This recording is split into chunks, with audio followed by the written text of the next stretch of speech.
Welcome to the first video in the Final Fantasy XIV video series here on the Fudgetruck channel. In this first video, we're going to take a look at if Final Fantasy XIV A Realm Reborn is a game that you should be picking up over the current MMOs that you're currently playing. What we're going to be doing today is looking at some similarities and differences between Final Fantasy XIV A Realm Reborn and some of the current MMOs out there. Just as a quick warning, I will be referencing to World of Warcraft pretty often during this video. The biggest question I've gotten was, is this a World of Warcraft killer? And my simple answer is probably not. It's a game that is different to a point, but also the same to a point. The combat system is generally the same as most MMOs that you would normally play, maybe the only difference being the limit break functionality that you get in this game. One of the most different points to note is the job progression system in Final Fantasy XIV A Realm Reborn. It's a little bit different than the standard leveling up system that we know in most of our MMOs.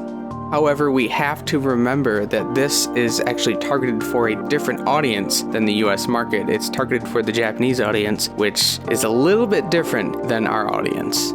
We find that the game is taking notes from other MMOs, such as the instance matching system, or what they call the duty matching system in this game. Players can join up and form parties to do dungeons and instances via the duty system.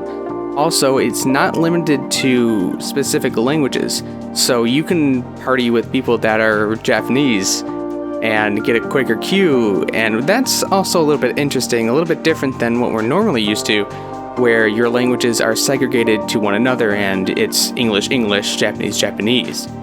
Now, in my time from playing the beta, I've been a beta tester since Phase 2, and they've done a very, very good job on improving the game and listening to what the beta testers had to say when it comes to cleaning things up and getting things organized.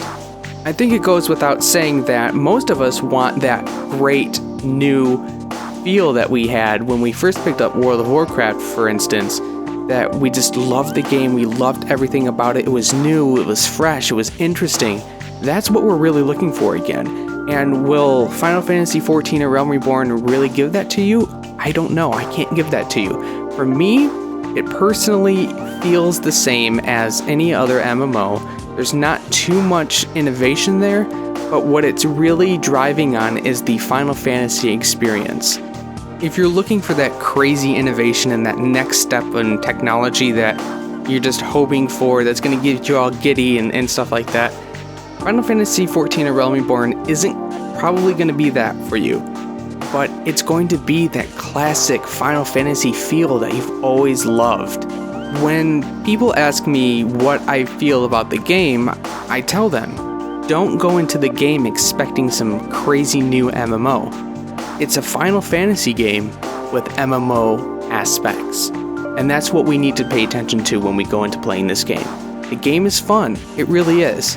It's a nice MMO setting, but if we spend too much time focusing on this MMO aspect and not really pulling in the whole Final Fantasy experience, it's going to end up ruining it for us. This game most likely will not beat World of Warcraft. But what it will do is deliver a good, high-grade Final Fantasy experience in an MMO setting. And is it worth getting? Yes, definitely worth getting and worth playing. The early access for Final Fantasy XIV A Realm Reborn starts on August 24th, 2013. You can find me making videos and live streaming this game as soon as it's available. Make sure to subscribe so you can see the content that I'm going to be releasing about a Final Fantasy XIV A Realm Reborn in the next couple weeks. If you've played the game or just want to learn more, leave a comment below. And as always guys, until the next video.